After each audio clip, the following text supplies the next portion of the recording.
الحمد لله وكفى وسلام على عباده الذين اصطفى خصوصا على أشرف الأنبياء والمرسلين وعلى آله وأصحابه وأزواجه وذرياته أجمعين أما بعد فأعوذ بالله من الشيطان الرجيم بسم الله الرحمن الرحيم ولله على الناس حج البيت من استطاع إليه سبيلا وقال الله تعالى في مقام آخر إن أول بيت وضع للناس للذي ببكة مباركا وهدى للعالمين فيه آيات بينات مقام إبراهيم ومن دخله كان آمنا ولله على الناس حج البيت من استطاع إليه سبيلا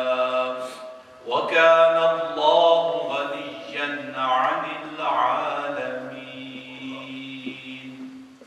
وقال الله تعالى في مقام آخر يا أيها الذين آمنوا اتقوا الله حق تقاته ولا تموتن إلا وأنتم مسلمون بارك الله لنا ولكم في القرآن العظيم ونفعنا وإياكم بالآيات والذكر الحكيم إنه تعالى جواد كريم ملك بر رؤوف رحيم. My respected elders, brothers and sisters and listeners of Radio Dawn, Assalamu alaikum wa rahmatullahi wa barakatuh. First of all, can I just ask the brothers in the hall, please could we sit in lines? So those who are in the last lines, please join, fill in one line, next line. You know, people say to me, you know, you don't do your khutbahs properly. Yes, I don't do my khutbahs properly because you don't sit properly and you don't pay attention to what you should be doing. Okay? I've said to you this many times. I am a reflection of you. You're going to be late, I'm going to be late. You're going not to listen, I'm not going to give you good things to listen to. Simple as that, really. I mean, I am not an angel at all. I've never claimed to be an angel. I'm just an ordinary person, okay? I'm going to reflect you, so please. And, you know, I see a lot of discipline. We live in one of the most disciplined and well-organized educational systems. Most of you have been through it. And let us reflect that in our Islamic activities. So please, can you all sit in a straight line there? And then let the next Lord Tariq come and sit in and fit in the next Lord. Boys, come on. I'm sure this isn't the way, the whole point of Jummah and the idea. If you look at all those rules about khutbah, they are all about discipline. And this brings me to something very important. You know, we pay sometimes a lot of attention to the outward. And we forget the inner meaning and the purpose of it. You know, we look at the outside, but we forget the inside. We look at the form, and we forget the actual essence of things. And we need to move on. You know, when we start teaching our children, we start teaching them names of things. And names, let's say we teach them the sky, okay? So they look up in the sky and a 5-year-old will say, the sky, and will perhaps point. Wouldn't be able to define what it is. But talk to a young teenager who's doing his GCSEs, and he will perhaps tell you, well, this sky looks blue, and it looks blue because it's reflecting the particular wavelength. Okay, and that is why it looks blue. An A-level physics student will perhaps tell you a bit more about the sky. You know, that there are many layers in the sky. And go to a meteorologist, somebody expert in weather, and he will tell you exactly what are the different layers, what they are composed of, and what a fantastic system this is. You know, he'll talk about the ozone layer, the stratosphere, all sorts of spheres he will talk about. But it all comes from that word, the sky. Words have meanings. They are very important concepts. And when Allah subhanahu wa ta'ala says that وَعَلَّمَ آدَمَ الْأَسْمَاءَ كُلَّهَا, you know, Allah taught Adam names of everything. Meaning, and here, he wasn't just taught the names of things. He wasn't just taught that this is a gazelle, this is a giraffe, okay? He would have been given what they are, what they do, how, what they are made of, and all the deep knowledge that, you know, one would expect that Allah subhanahu wa ta'ala would gift and give to his chosen ones. So when we learn about names, we learn what they are, what are things, what is this, what is that, you know. We learn about them. And that's actually quite a low level of learning. Around about the level of GCSE, you're expected to have knowledge. You're expected to have some understanding of that knowledge and the meaning of those words and concepts. You're supposed to have some understanding. And you're also should be able to evaluate and see how good they are, what use they are they beneficial or not, and evaluate them. Balance the pros and cons of ideas, thoughts, concepts. And as we rise in our A-levels and then university level education, you're supposed to be doing a lot of that evaluation. What is the benefit of this? How can this be used? How can this be applied, and so on? And I just finished writing a book, wrote it some time ago, called Introduction to 5 Pillars of Islam. And a very intelligent educationalist yesterday asked me, is that one of those books, you know, that we Muslims are good at writing, telling us what it is, but never learning from it? And I said, well, I've worked hard at not just making it about the 5 pillars, but in fact, teaching myself and others what we can learn from these great 5 pillars. What can we learn? What are they all about? Okay? How do they benefit us morally? How do they develop us socially? How do they develop us spiritually? What can we learn from them? How can they make us better people? And I wanted to talk about Hajj today, but again I thought, am I going to tell you what is Hajj? Or should I be saying, what can we learn from Hajj? What does Hajj give you? How does it benefit you? But that, of course, brothers, requires understanding on my part and willingness on your part to understand as well and to learn as well. But that is an important level that we have to move on. You know, people expect a lot of the time that they should be just told what thing is, but I don't believe in that, and that is why I'm always concentrating on what can we learn from this? How does this move us on? How does this make us better people, really? And that is what I want to do with Hajj today. And I hope, inshallah, you know, people will focus on not how to do Hajj. In fact, we are going to do a seminar next Sunday. Those of you who want to learn more about Hajj, those will be 2 or 3 hours when we will be talking about what is the fiqh of Hajj, what is fardinate, what is compulsory, what is necessary, what is recommended, what is preferable, and what you shouldn't be doing. Okay, those sort of rulings, they're very easy. Okay, they can be learned from the books. But the real thing is, why? What is the purpose of this? And this is precisely what, here in my book on Hajj, a practical handbook for pilgrims, I talk about, in the words of one of the great saints, one of the great teachers, one of the great scholars of all times, Allama Shibli, rahimahullah. Shibli is a great Sufi of Baghdad, and he talks. One of his marids came to him, seeking permission to go on Hajj.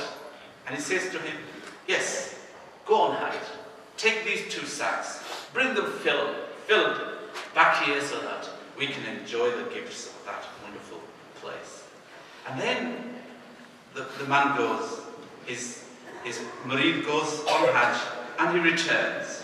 And on his return, he comes to his master and tells him what a wonderful journey this has been. And Shibli, being who he is, wants to question him and interrogates him, interviews him, asks him, what did you really do? So the first question he asked him, he says, you went on Hajj. And he said, yes. And what did you do first? He says, I took a ritual bath and put on my ihram and made 2 rakats, started reciting the talbiyah, and I made my intention and decision to do the Hajj. With your intention and decision to make the pilgrimage, Shibli asked him, were you able to cancel all the decisions you had taken that were contrary to this decision since the day that you were born? Meaning, did you really purify your intentions? Did you really mean that you were going to do Hajj now? And do you understand what it meant? This was an honest Marid, and he replies, no, I didn't. I just made a niyyah, an intention to do the Hajj there and then. Then you have not made your intention to make the Hajj. You say you took off your ordinary clothes and put on your pilgrim's garb. Did you denude yourself of all you had done in your ordinary life? Then you neither took off your clothes nor put on your pilgrim's garb. When you washed yourself and made your ablutions, did you cleanse yourself of all your ills and defects? And he replied, no.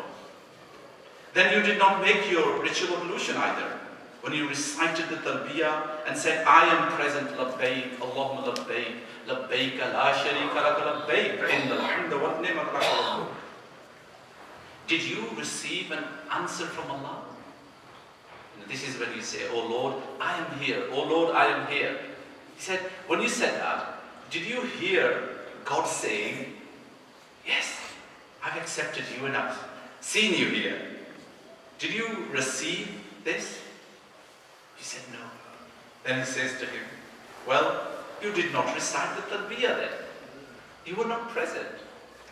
I hope you can see. And this is really a man of a great spiritual awakening himself.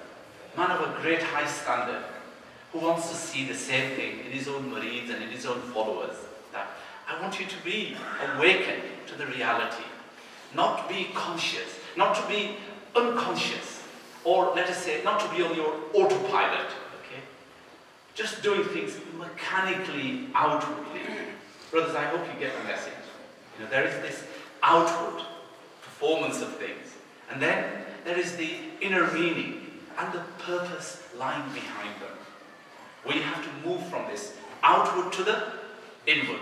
That is the real purpose of Islamic teachings. And when we understand this, inshallah, we will begin to see a different kind of prayer. You know, the prayer that the Quran says that Inna salata tanha anil fahsha'i wal munkar. The prayer that stops you from evil, the prayer that stops you from indecency, the prayer that stops you from lying and cheating and frauding, the prayer that stops you from being uncaring and being silly. That prayer only happens when we move from the outward cycle, from the outward mechanical movements to the real meaning, and when we stand before Allah subhanahu wa ta'ala. And then he goes on to ask him, he said, when you entered Makkah, did you really feel that you had been received? And yes. No, I didn't. And he says, well, then you have not seen the Makkah either. Did you enter the Haram, the sacred grounds? He said, yes. Well, when you entered the Haram, did you vow to leave behind all that is unlawful? And he's saying to him, you know, you were in the most sacred place of all places. The ancient house of God, the Baytul Atiq, the most sacred place and plot on earth.